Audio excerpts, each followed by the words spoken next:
तो सभी दर्शकों से मेरा नमस्कार, जय हिंद, जय भारत। तो मेरा नाम है देविंदर और आज हमारे साथ जुड़े हैं हमारे स्टूडियो में जिनका निक नेम जूबी है और इनका पूरा नाम जो है वो उदय भास्कर जी। तो जूबी जी, आपका बहुत बहुत स्वागत हमारे इस स्टूडियो में। जी नमस्कार। दर्शकों की बड़ी डिमांड रही है कि जूबी नाम के जो शख्स हैं उनसे रूबरू कराया जाए।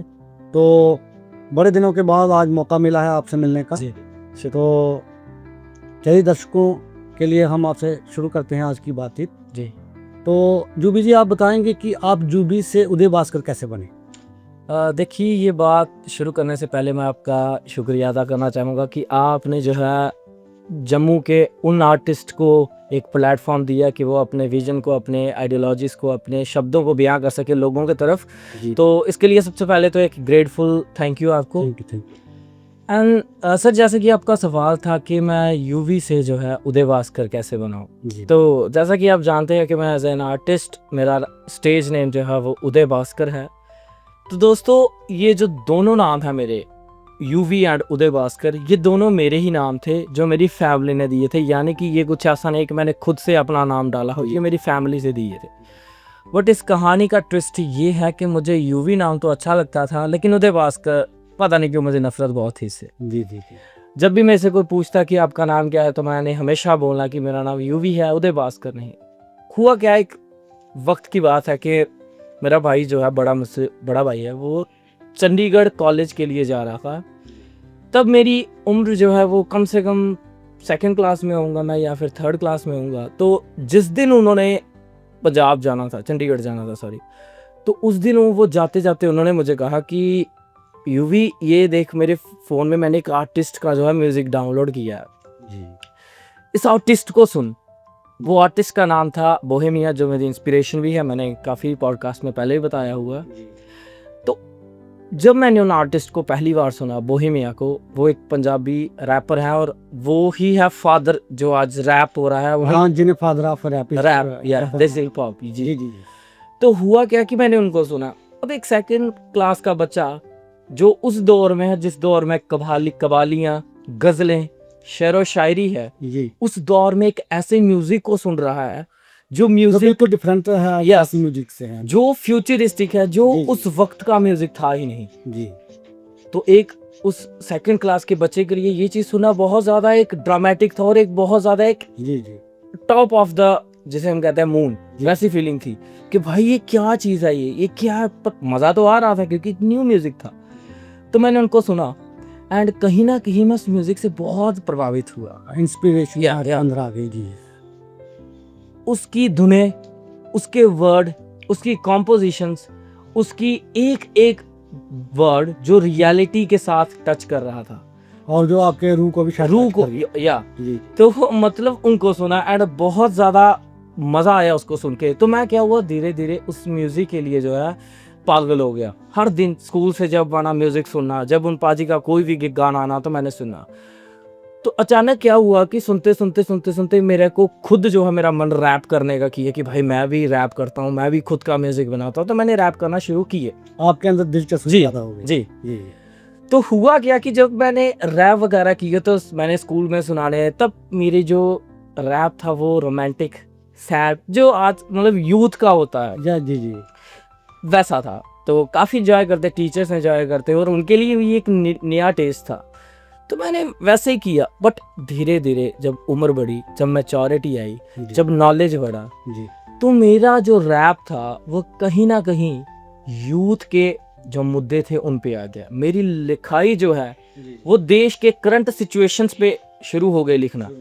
अब हुआ क्या कि जब वैसे ही हमने कुछ लिखना शुरू किया तो मेरा यूवी नाम जो था वो उस विजन, उस आइडियोलॉजी से मेल नहीं खा रहा, तालमेल में नहीं था। क्योंकि यूवी नाम एक ऐसा था जैसे किसी बच्चे का हो और वो बच्चा लाडला जिसे कहते हैं, प्यारा सा नाम घर में जो लिया जाता है। यस, यू कह रहे राइट।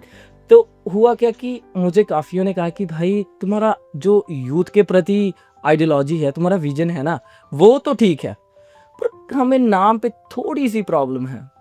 तो मैंने कहा फिर क्या नाम रखना चाहिए। तो एक मेरा फ्रेंड था, तो उन्होंने कहा कि भाई तेरे जो गाने हैं, तेरा जो लिरिक्स है, वो समाज को, जैसे देश को वैसे इंस्पायर्ड कर रहा है जैसे ये समाज सोया हो। आइडियलिस्टिक सोच है या आपकी। यस। जी तो जैसे समाज ये पूरा सोया हो और तेरा लिरिक्स, तेरी आवाज जो है उनको जगा रही हो एक सूरज की तरह। सूरज की तरह जी। तो जब ये बात हुई तो मेरे माँ बाप ने, जो मेरी बड़ी बहन ने मेरा नाम दिया उदय भास्कर, तो मेरा वो नाम जो है दिमाग में आया कि मेरे नाम का मतलब भी तो यही है, उदय भास्कर, सूर्य का उदय होना, सनराइज। हाँ तो that is the point where I choose my name as Uday Bhaskar. जी जी, बहुत अच्छा जी। जुबी जी, उदय भास्कर जी, अब हम जुबी भी नहीं कहेंगे आपको क्योंकि अभी आपने उदय भास्कर का खुलासा बड़े अच्छे ढंग से हमें बताया है, डिटेल में समझाया है जी। तो उदय भास्कर जी, आपकी जो दिलचस्पी है हमने देखा कि बोहेमिया के प्रति बहुत ज़्यादा रही बचपन से ही। हाँ जी। जैसे आपने पहले जिक्र किया कि दूसरी क्लास से ही आप उनके साथ अटैच हो गए। Yes yes yes. तो मुझे लगता है अगर इतनी आपकी इंटरेक्शन उनके साथ हुई है गानों के जरिए, तो उनके दो लाइनें कोई याद तो होंगी आपको? हाँ जी, उनकी दो लाइनें नहीं, मुझे तो उनकी पूरी एल्बम याद है अगर आप कहें। लेकिन दर्शक सुनना हाँ जी। चाहेंगे दो ही लाइनें मैं से। उनकी एक लाइन, ज्यादा नहीं, मैं आपको दो ही लाइन सुनाऊंगा, जी। क्योंकि बात क्या है कि ये जो हमारे देश का माहौल है ना, ये उन लाइनों को सुन ही नहीं सकता। जी, बोहेमिया पाजी या उन्होंने एक प्रेडिक्शन की थी, और वो देखना वो प्रेडिक्शन कैसी है। उन्होंने अपने लाइन में कहा था, जी, हजे भी गैंगस्टर्स करन पॉलिटिक्स, हजे भी डॉक्टर करन प्रैक्टिस, अजे भी देश च मेरे बिजली नहीं, पर साइंसदान बनान स्पेसशिप्स। मतलब आप देखिए लिरिक्स, ये 2007 का, हाँ 7 का या फिर 2010 का ये जो रैप है, बट आज की रियलिटी अगर आप देखें तो वैसा ही है। मतलब ये उस समय उन्होंने प्रेडिक्शन की की और आज के हालात के साथ लिंक कर रही है। या मतलब वाह, ये कितनी जो बड़ी बात है जी। दैट्स व्हाई मैं बोहेमिया का फैन, और सिर्फ मैं नहीं, बोहेमिया का जो बंदा फैन है। जी जुबी जी, आप हमें एक थोड़ा सा ब्रेक लेना चाहूँगा। आपने बोहेमिया की जैसे हमें दो लाइनें ये सुनाई, बहुत ही इंटरेस्टेड है कि आवाज़ भी उनके साथ बड़ी मैच करती है। आपने अपना भी कोई ऐसा रैप जो डेवलप किया हो आपकी आज तक की लाइफ की? देखिए मेरे, जैसे कि मैंने कहा, मेरे काफ़ी गाने हैं जो यूथ को इंस्पायर्ड करते हैं, बट एक्चुअली बात ऐसे जो आपका पॉपुलर या आपका फेमस, एक्चुअली बात क्या है सर कि विदा मतलब ड्यू टू सम कंडीशंस मैंने उन सॉन्ग्स को या उन प्रोडक्ट्स को जी, मैंने अभी लॉन्च नहीं किया हुआ, जिस वजह से जो है मैं पब्लिक, शायद आप एक ही बार में यहाँ पे करना चाहते हैं। यस यस, हमारा समाज अभी वैसे लिरिक्स को सुनने के लिए तैयार ही नहीं हुआ, ये तो जाम की सोच से भी मैच नहीं हो रहा, इसलिए जो है मैंने उन म्यूजिक को जो है अभी नहीं निकाला हुआ, एंड मैं पब्लिकली वो अभी कहता भी नहीं हूँ किसी को कि अभी आप छुपे रुस्तम जैसे काम कर रहे हैं। जी। बट अगर आप कह रहे हैं तो मैं बस कुछ उस गाने की चंद लाइनें जरूर हमारे दर्शक भी बैठे हैं, ठीक, आपके इंतजारों को सुनने के लिए। जी, तो वो लाइनें कुछ ऐसी है कि आओ मैनू रोकण नू आ गए, मैनू रोकण नू आ गए, लीडरां दे गुंडे नी, मेरा इन्ना ही कसूर के मैं सच बोलदा, हाय सच बोलदा, हाय सच बोलदा, हाय सच बोलदा। और यही वो जो सच है ना, यही सच आज का कंटेम्पररी जो सिचुएशन चल रही है, सिस्टम बौखला रहा है, इसी सच से। जबरदस्त लाइन लिखी आपने। Thank you sir. ऐसा लगता है कि आप इतनी छोटी सी एज में आपके अंदर जो फीलिंग्स या जो सोचने की क्षमता है वो बहुत अपर लेवल की है जी, मेरे ख्याल से जी। तो जुबी जी, आप कैसे देखते हैं कि आप अपनी अगली लाइफ में किस तरह का मोड़ देखना चाहते हैं अपनी जिंदगी? देखिए, बातचीत करते हुए मेरा एक शुरू से एक स्टाइल रहा है कि during conversation I make no bones. मैं कोई भी बात जो है छुपा कर या बातें दिल पे रख कर कभी बात नहीं करता। सीधी सी क्लियर बात है, मेरा फ्यूचर इंडिया का छोड़ो पूरे वर्ल्ड का सबसे बड़ा आर्टिस्ट बनना है, और मैं बन के दिखाऊंगा। किसके दम पर? मेरे फेथ पे, मेरे लिरिक्स पे, मेरी आइडियोलॉजिकल सोच से। क्योंकि मैं वो आर्टिस्ट नहीं जो जब उनके फैंस पे बात आए तो वो ये कह दे I am an artist bro, मैं वैसा आर्टिस्ट नहीं। जब मेरी वो औकात बनेगी एंड उस दिन जब मेरे देश को मेरी ज़रूरत होगी, तब मैं बताऊंगा कि एक आर्टिस्ट जो है जब अपनी भी आ जाता है तो वो एक रेवोल्यूशनिस्ट बन जाता है। जी जी जी जी जरूर जरूर, बेशक हमारी दुआएं आपके साथ हैं जूबी जी। तो आप के जो इरादे हैं वो हमने देखा है कि अटल हैं। जी तो आज की जो जनरेशन है, जी तो वो भी आपको अगर जब पूरी फॉर्म में देखेंगे, शायद अभी तक उनके पास आपके मैसेज ये पूरी तरह से गए नहीं हैं। तो हमारी कोशिश रहेगी कि टाइम टू टाइम हम आपको ज़रूर इस अपने यहाँ के जूथ से या यहाँ की अपनी ऑडियंस से आपको रूबरू कराते रहेंगे। जी। तो आप नई जूथ जो नए हमारे यंगस्टर आपको देख रहे हैं, उनके लिए आप क्या मैसेज देंगे? मैं बस यही कहूँगा कि रुकना तो बेटे आगे चलता चल, जी ये सारे हेटरों की बातें इनको मलता चल, वाह, ये कभी मुश्किलों की तरह कभी आए कभी जाएंगे, तू लेके सीना चौड़ा आगे चलता चल। ये सारे खाली सी किताब है, ये लोगों को दिखाएं क्या? ये मैं लोगों को कह रहा हूँ जो हमारे हेटर्स होते हैं ना, जी मैं उनके लिए कह रहा हूँ कि ये हेटर्स जो है ये खाली सी किताब है, ये तुम्हें क्या दिखाएंगे? जी जी ये खाली सी किताब है, ये लोगों को दिखाएं क्या? ये खुद सीखते हैं, ये तुम्हें सिखाएंगे? सिखाएंगे आप, बिल्कुल। 0 नंबर पेपर का कभी फ्यूचर बताता नहीं। वाह, ये मेरी लाइंस नहीं है, ये एपीजे अब्दुल कलाम की है जी कि 0 नंबर पेपर का कभी फ्यूचर बताता नहीं, और जिसने जीतना होता वो बहाने बनाता। बनाता नहीं। वाह वाह वाह वाह, बहुत अच्छा। उदय भास्कर जी, आपने कमाल, आपकी कलम में बहुत ताकत है, जो जैसा आप लिखते हो, जैसा आपने हमें सुनाया। जी। तो आपके इस इंटरव्यू से मुझे लगता है हमारे जितने भी दर्शक आपको देख रहे हैं वो बड़े इंस्पायर हुए होंगे। हाँ जी, हाँ जी। तो मैं अपने जितने भी मेरे लिंक्स में या हमारे जितनी भी यहाँ की ऑडियंस देख रही है, मैं सबको यही कहूँगा कि अगर इनकी कोई वीडियो जी किसी प्लेटफॉर्म पे आपको दिख जाए, कहीं जी। फेसबुक पे या कहीं इंस्टाग्राम पे, जी तो उसको इतना शेयर कीजिए कि हमारी ये दिलचस्प आवाज़, ये वो कलम जो हमारे यूथ को एक नई दिशा दे सकती है, ये आपकी कलम की ताकत जो है वो हर यूथ के तक पहुँचे और आपका जो एक क्लियर मैसेज है वो सबको जाए। सर, मैं इसके साथ एक बात जोड़ना, जी जी है, जरूर।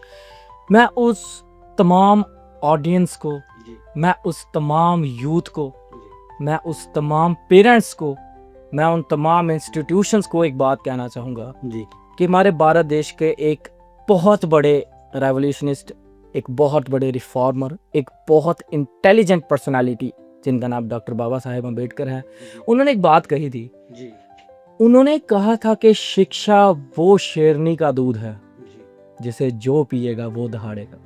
तो मैं सभी से ये अपील करना चाहता हूँ कि अपने बच्चों को पढ़ाएं, ज़्यादा से ज़्यादा पढ़ाएं, ताकि वो जब कभी हमारे देश पे कोई ना कोई आक्रमण करे, चाहे वो आइडियोलॉजिकल हो, चाहे वो वेपन से हो, जैसे हो, तो हमारा यही यूथ कायरों की तरह पीठ ना दिखाए, बल्कि सीना सामने करके आगे आ जाए। बिल्कुल बिल्कुल। और ये ताकत देती है शिक्षा, क्योंकि शिक्षा श्रेणी का वो दूध है जी जी इसे जो पिएगा वो दहाड़ेगा। तो मेरी ये अपील है सारे पेरेंट्स को, सारे इंस्टीट्यूशन को, सारी यूथ को। जी जी जी जी। तो शुक्रिया जूबी जी, आपने जो शिक्षा का महत्व भी जो हमारे यूथ के साथ शेयर किया है। ये तो है ही सच है कि अगर शिक्षित नहीं होंगे हमारे यूथ या हमारी न्यू जनरेशन, तो आगे बढ़ना बड़ा मुश्किल है, क्योंकि आज की जो 5th जनरेशन है ये बड़ी तेजी से आगे बढ़ रही है। जेनजी चल रहा है। जी जी जी, ये जो नेटवर्किंग और नेट का जो जमाना है, डिजिटल जो एरा आ गया है, इसमें इसके साथ compete करना विदाउट एजुकेशन मुझे लगता है कि बहुत मुश्किल है। तो ये तो हमारी पहली प्रायोरिटी रहेगी कि हमारे जितने भी देश के बच्चे हैं, युवा हैं, युवतियाँ हैं, वो आप इस बात पर ज़्यादा ध्यान दें कि अपनी पढ़ाई जो है वो कंटिन्यू रखें और उच्च लेवल की जो है ना, अपर सत्र की जो अपनी पढ़ाई वो वहाँ तक पहुँचाएं और हमारे देश को आगे बढ़ाएं। तो जूबी जी, आप का एम और गोल जिसके बारे में कोई 2 शब्द कहें। देखिए, एम एंड गोल जो है, इस पे तो मैंने एक गाना भी लिखा था जी कि पैसा गे मित्रां दी चलदी पई आ दूजा खेम, जुत्ती थले गलदी पई आ तीजा एम, मित्रां दा कोई साफ नहीं पर मित्रां दी गुड्डी तावी चढ़ती पई है। वाह जी, क्या लिरिक्स, क्या लाइनें लिखी जी आपने। आप मैंने यही चीज़ जो मैं आपकी जो आपकी क्वालिटीज़ हैं ये मैं दर्शकों तक पहुंचाने का प्रयास कर रहा था, तो इसलिए आज आपको मैंने स्टूडियो में आमंत्रित किया था का। तो बहुत बहुत शुक्रिया जुबी जी, आपके साथ मिलकर बहुत खुशी हुई। आपकी जो इनेट पावर्स है उसके साथ रूबरू होकर बड़ी खुशी मिली जी तो हम यही चाहेंगे हमारे जितने भी दर्शक देख रहे हैं कि आपके साथ जुड़ें ज़्यादा से ज़्यादा, वो कोई भी प्लेटफॉर्म हो हमारा सोशल नेटवर्किंग का। जी तो सबसे हम प्रार्थना करेंगे कि वो आपसे साथ जुड़े जी और आपको फुल सपोर्ट करें। थैंक यू तो जुबी जी आपका बड़ा बड़ा शुक्रिया हमारे साथ जुड़ने का, हमारे दर्शकों के साथ जुड़ने का। तो अगली बार हम फिर आपको बहुत जल्द अपने स्टूडियो में बुलाएंगे जी और आपकी अगली कोई नई इन्वेंशन के साथ जी, करवाएंगे। तो तब तक के लिए आपका बहुत बहुत धन्यवाद, जी शुक्रिया, धन्यवाद जय जय हिंद।